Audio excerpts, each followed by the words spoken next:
Марс устаз, саламатсызбы? Мына биз бүгүн Ыйык Медина шаарында турабыз. Анан бул жака умра сапары менен келдик эле. Анан суроонун ток этер жеринен эле баштагым келип турат. Азыр Кыргызстандан деги эле дүйнөнүн көп өлкөлөрүнөн мусулмандар ушул жерге келип өзүнүн зыяраттарын кылып жатышат да. Бирок коомчулукта дагы эле бир суроо мындай дайыма талкуу жаратып келет. Бул умрага баруу мындай аябагандай кеңири массалык түрдө жайылып бара жатат. Анан бул мындай бизнеске дагы айланып кетти деген ниеттечи. Ошон үчүн умранын мындай канчалык деңгээлде биз мындай кадырын анын жогорулата алабыз. Бисмиллахиррахманиррахим. Алхамдулилlah ва салату вассаламу аля расулилlah. Обасы айтканда биз Ыйык жерде турабыз, пайгамбарыбыздын мечитинде, Медина шаарында турабыз. Алла таалам баарына насип кылсын, Алла таалам чакырган пенделери бул жака келет. Ыйык жерлерге бут басат, бул жака мусулман эмес инсандар кирүүсүндө тыюу салынат. Анан бул умра бул бир зиярат. Хадж, ажылык бул бир парз ибадат болуп эсептелет. Ошондон умраны бир зиярат дегенде максатыбыз дагы пайгамбарыбызга болгон сүйүүнү ар бир мусулман жүрөгүндө бекем сакташ керек. Ошонун белгиси катарында албетте өзүнүн жашаган жеринде салават айтып, пайгамбарыбыздын өмүр баянын окуп, сүннөттөрүн орундатып жүрөт. Бирок ошондой учурда пайгамбарыбыз кандай жашады экен, кайсы шаарда болду, ошо шаары пайгамбарыбыздын мечитине барып, мен дагы барып, анын буту баскан жерге мен дагы барып басып келсем, мен дагы ошол сажда кылып, намаз окуп, дуа кылсам, анын сахабалары бар, ошолордун жөнүндө маалымат алып келсем деген жакшы тилек менен гана келген болсо, бул умра албетте чыныгы умра болуп эсептелет, негизи зиярат болуп эсептелет. Анан үч эле жерге пайгамбар уруксат берген эле зиyaratка өзү. Ошол Ыйык Медина шаарына, Ыйык Мекке шаарына, Каабатуллага, андан кийин бүгүнкү күндөгү Акса мечитте, Палестинада Акса мечитине бир зиярат ниети менен бар. Калган жерлердин баарына жөн эле бир саякаттап барса болот. Анан сиз айткандай туура, кээ бир учурларда муну бир саякаттай көрүшү мүмкүн. Бирок жакшы бир хадис бар пайгамбарыбыздын. Иннамал амал бин ният. Бардык нерсе амал ниетке жараша депчи. Адам эмнени ниеттенип келсе, ошого гана жетет бул жакта. Эгерде бул жакта биз бир дүйнөгө бир соода кылайын, жөн эле барып көрүп келейинчи, эмне болот, же башкаларга көрүнөйүн, же башка жака көрүнөйүн деп келген болсо, жүрөгүндө окуй албайбыз, биле албайбыз да. Биз Алла таалам гана билет. Анда Алла таалам ошол нерсени гана жазат. Ал кыяматтан сооп дептерине умрага барып ибадат кылып келди, күнөөлөр кечирилди деген нерсе жок. Ошондон умрадан умрага чейинки күнөөлөр кечирилет экен. Мисалы үчүн быйыл келдиңиз, кийинки умрага чейин эгер пендебиз ката кетет, кылган болсо ошол күнөөлөрүн умралардын урматы менен Алла таалам кечирет дейт. Ошондон абдан сооптуу, абдан ары маанилүү болгон бир зиярат. Бул жерде жөн эле көрүнүш үчүн келбейт эч ким. Мен ушинтип ойлойм. Неге дегенде, мунун кадырын көтөрө турган кайрылы мусулмандар өзүбүз. Эгерде бир нерсенин, исламдын кадырын, Алла тааланын кылып аткан иштерин биз көтөрүп же төмөн түшүрүүгө мындай кандай дараметибиз деле жетпейт негизи. Алла таалам кааласа, жер шарында бүт баарысын мусулман кылып салмак. Бирок сыноо дүйнөсү болуп атат. Ошондон кээ бир инсандар мусулмандардын арасында бардыгы ыймандуу, таква, күчтүү инсандар болмок. Бирок Алла тааланын буйругу экен, сыноо дүйнөсү экен, нафсини берген адамга, эркти берген, колдонгондоруна жакшы инсан болуп эсептелет, мыкты, кемел инсан. Ал эми өзүнүн эркин колдоно албаган инсандарга дагы күнөөкөр пенде катарында жазылып калат. Ошондон кадырын көтөрө турган кайрылы биз келгенде Алланын ыраазылыгы үчүн деп келиш керек. Бул жака келгенден кийин өзүнүн бүтүндөй келген нерседе бир келип эле тиги муну көрүп эле шашылып кетүү эмес. Маселе бул жерден бир жакшы ар бир адам өзүнүн жан дүйнөсү үчүн, адеп ахлагы үчүн оңдой турган нерсени таап кетиш керек. Себеби бул жака келгенден кийинки ар бир кылып аткан амалыңыз 1000 эсе көп соопко тете болот башка жака караганда. Андан сырткары бул жака келген учурда адамдын кадимкидей жашооңуздагы намаздардын ортосуна, жашооңуздагы ушул жердин шарттарына ылайык кадимкидей өзгөрөт. Анан карасаңыз, дүйнөнүн булуң бурчунан жүздөгөн улуттун ээлери келип отурат. Эч бир уруш, талаш, бири-бирине болгон момундай бир жек көрүү, душмандык деген нерсе жок. Кудайга шүгүр, бардыгы бир максатта, ынтымакта, бирөө-бирөөнө тийип кетсе деле кечирип коюңуз деп кечирим сураган бир периште рухтуу деп айтсак деле болот да. Мындай чыкканда инсандарды көрүп чындыгында кубанбай койбойт экенсиң. Анан мисалы биз болсо бул жака Зиярат KG компаниясы аркылуу келдик да. Бирок Кыргызстандан соңку жылдары ушул Мекке Мединага алып келген туристтик компаниялар көп болуп атат. Анан мындай конкуренция дагы бул тармакта өтө көп болуп атат да. Ошон үчүн мисалы умрага келүүнү каалагандар эмнеге, кайсы жагдайга көңүл бөлүшү керек деп ойлойсуз? Эми ооба сиз айткандай Кудайга шүгүрлөр болсун дейли. Мындан балким 20 жыл мурда ушундай болот беле деп 30 жыл мурда дейли, 40 жыл мурда биздин ата бабаларыбыз элестетпесе керек эле. Таптакыр башка бир система. Бүгүн Кудайга шүгүр эркиндиктин берген жашааны, анын берген берекесинен улам Кыргызстаныбыздан эле эмес, дүйнөнүн булуң бурчунан ошол эле Советтер Союзунун мурдагы өлкөлөрдө, кымыш өлкөлөрүнөн дагы көптөгөн умрачы, умрага зияратка келгендер келип олтурат да. Ар кандай фирмалар, кээ бир өлкөлөрдө мамлекеттик деңгээлде муфтият уюштуруп алып келет экен. Биздин өлкөдө болсо ар кандай фирмалар өздөрү ачып эле коммерциялык негизде алып келип атат. Алып келгендерден Аллах разы болсун. Алла таалам разы алып келгендерден эч кандай бир эме жасабай, алар себепкер болуп жатат. Бирок ошол учурда сиз айткандай, бул жерде ошол фирмаларыбыз дагы, башындагы инсандар дагы Алла разы болсун, мусулман инсандар.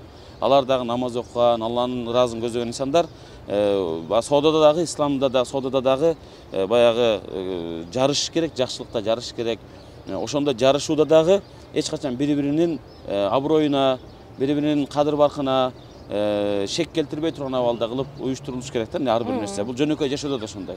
Эми калды умра, ыйык бир сапарларга келген учурда тескерисинче фирмаларыбыз бири-бири менен эри чаркак, ынтымакта болуп, керек болгон болсо, кээ бир жерлерде ой, менде ушунча кардарым бар эле, келет бара тургандар, зыяратчылар, сиз менен кошуп жибербейинби деген сыяктуу мындай бир туугандык мамиле менен дагы алып кетсе, эки дүйнөсү тең мындай жакшы болмок деген мындай жакшы ишенимдебиз. Мен себеби кантип жакшыртып керек, мындан ары кандай кылганда жакшыраак нукка түшөбүз дегенге мен айтат элем, адам баласынын аң сезимин, түшүнүгүбүздү оңдошубуз керек. Биз келип бул жерде дүйнөдөн көрүп, мындай адамдарды башка дүйнөдөн, башка мамлекеттерден келген адамдарды көрүп, алардын аң сезими, кругозору деп айтабыз, алардын түшүнүгү, адеп ахлак маселесин карап отуруп, бир чети кубанган жактарыбыз да бар, бир чети кээде кайгырган жактарыбыз бар. Кубанган жактарыбыз мыкты инсандар келет, үлгү ала турган инсандар келет. Чындыгында кээде олия инсандар келет, кээде алым инсандар, кээде эл, мисалы бир Малайзияны карасаңыздар, бир Индонезиянын жамаатын карасаңыздар, эч кимге зыяны жок. Келип катар болуп тизилип алып, ибадат менен алек болуп гана эч бир мындай өтө мулайым, момун инсандар да мындай кандай келип кетет. Бирок ошол эле учурда мусулман дүйнөсүнөн келип аткан кээ бир мусулман бир туугандарыбыз бар. Алар балким өздөрүнүн коомчулугундагы ошол жетишерлик деңгээлдеги адеп ахлак маселеси, жетишерлик деңгээлде алардын баягы менталитети деп айтабыз, каада салтына көп нерселер сиңе бербегендиктен бул жакка келгенде ошол нерсени гана көрсөтөт да, анан бул жерде бир аз өөн учурап калат экен. Бирок ал жагына алып кайгырат экенбиз. Бирок баарына дуа кылабыз. Фирмалардагы өнүксүн, конкуренция болгон жерде сапат да жогорулат деп айтайм да, жогорулайт. Бул жакшы нерсе. Бирок таза атаандаштык болуш керек. Таза атаандоо болуш керек. Таза атаандаштык болуш керек. Бири-бирине болгон бир туугандык сезим, сүйүү сезими жакшы болсо, мен ойлойм биз дүйнөдөгү эң мыкты өлкөлөрдүн катарында болобуз деген ойдомун. Мисалы дагы эле да башка туристтик компанияларда ушу умрага алып келген, мисалы эконом пакет, стан же болбосо комфорт пакет дегендер бар экен. Зиярат KG'де ушул VIP пакет аркылуу келдик да биз. Анан өзгөчөлүктөрү жөнүндө дагы айтса кетсеңиз, бул зиярат KG компаниясынын. Биринчиден ажылык парыз. Буга чамасы жеткен инсандар гана парыз. Умра дагы ошондой эле деңгээлде. Чамасы жеткен инсандар гана келиш керек деген нерсе бар. Бирок акыркы учурларда Алла разы болсун, балдары ата-энелерин жиберет, кимиси. Анан ошого жараша, чамасына жараша, экономикалык абалына жараша мындай шарт болуп атат да. Ошондуктан кимиси эконом класс, кимиси комфорт класс, премиум класс дегенде, кимиси анан VIP деп келет экен. Эч качан мындайда сындабашыбыз керек да. VIP менен келиптир. VIP бул негизи бар беле динде дегендей сыяктуу нерсе кылбаш керек. Эмнеге дегенде, муну эгерде карай турган болсок, ошол эле ислам динине кирген баштапкы пайгамбарыбыздын сахабаларынын арасынан мартабасы жогору, колунда бар бай инсандар да болгонда. Булар дайыма эски өзүнүн баягы эмелери, жашоо тарзи аларга таасир берген дагы, кийин деле ошол нерсени күткөн да. Пайгамбарыбыз кээ бирлерин өзүнүн ордуна койгон экен, мамилесин чындап айтканда жакшы жагынан айтып атам. Буларга урмат кылгыла дегендей.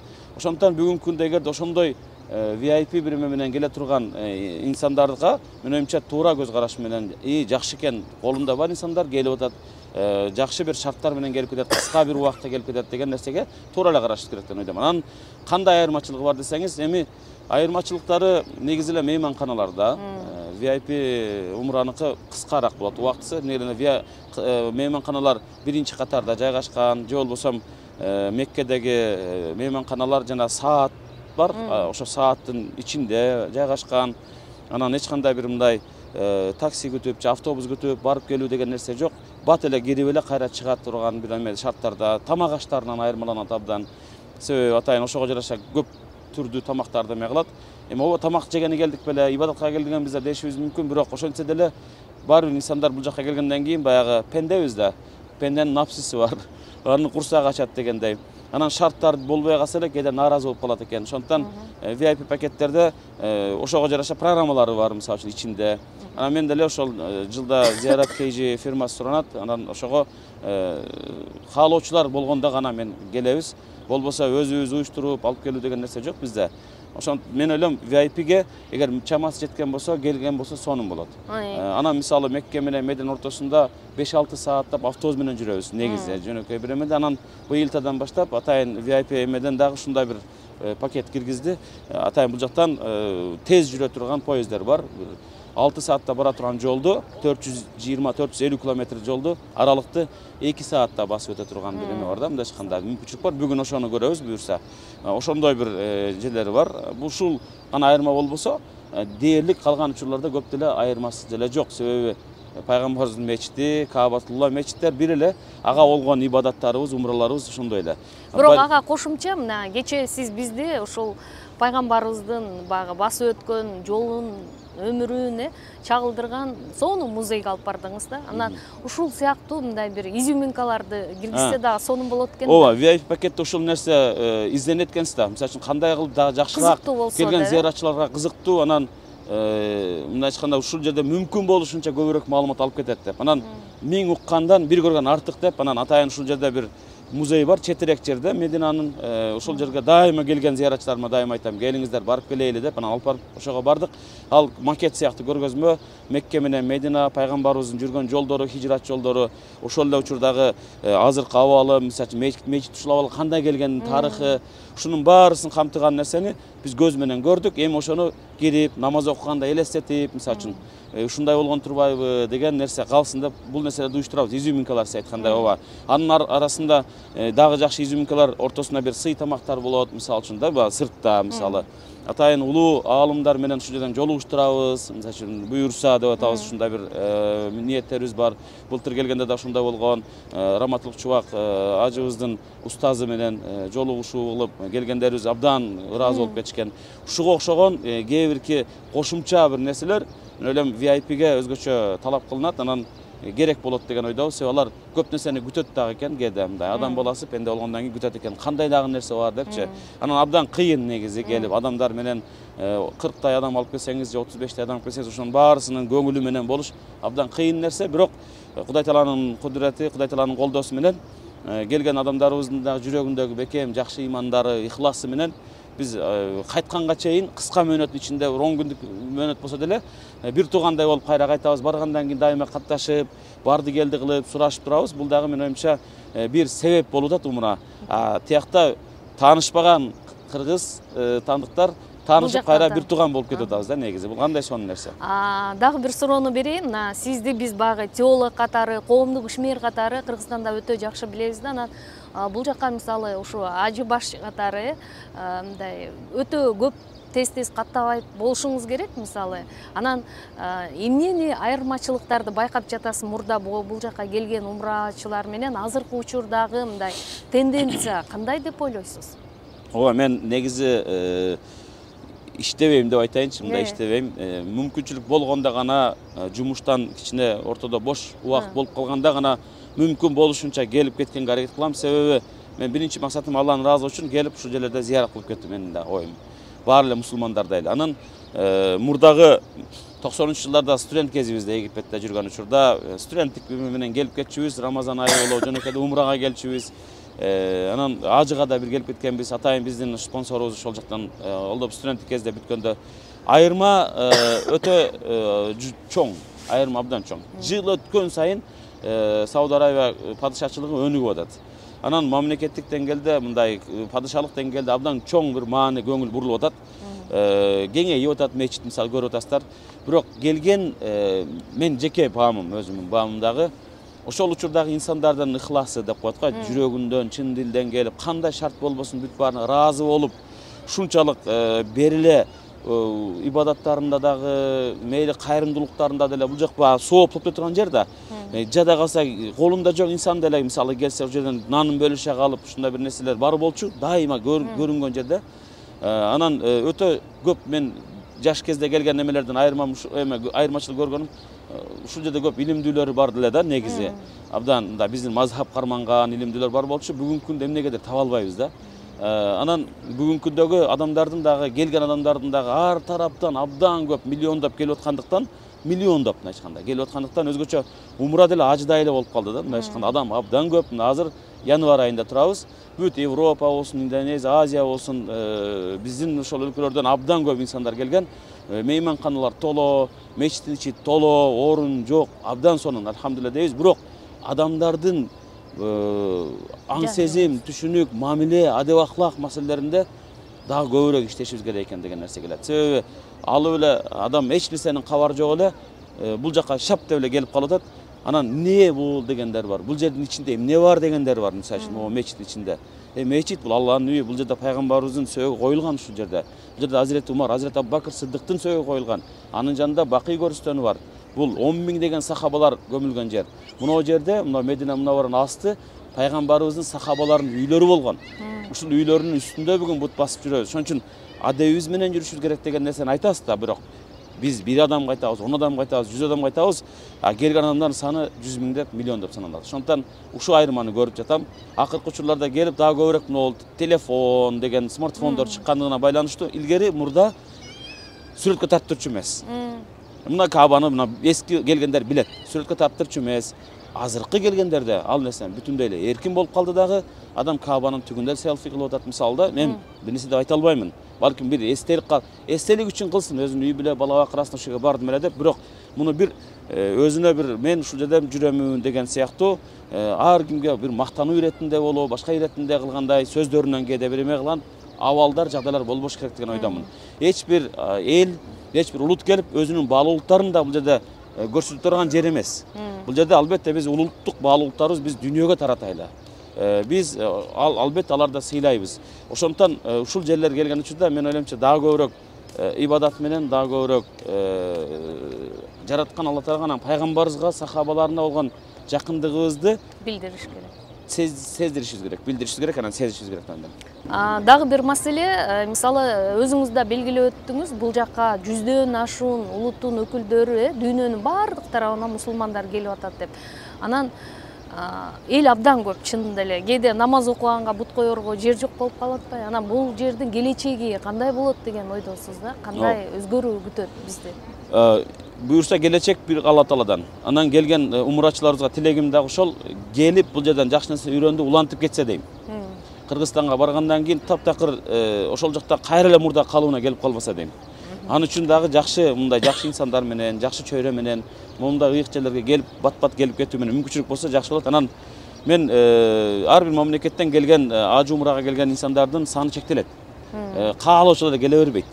Бул жак атайын өзүнчө виза берет, чектелүү виза берет, ошолорго ылайыктап эме кылат. Анан келечекте мен ойлойм абдан да кеңейет. Азыр мына Медина Мунаввара пайгамбарыбыз саллаллаху алейхи ва саллям мечитин ар жагынан кеңейтип атыптыр. Бүгүнкү күндө сыртына бир 800 000 адам батат, ичине миллион адам батат. 1 миллион 800 000 адам бүгүн ушу мечит алат өз ичине.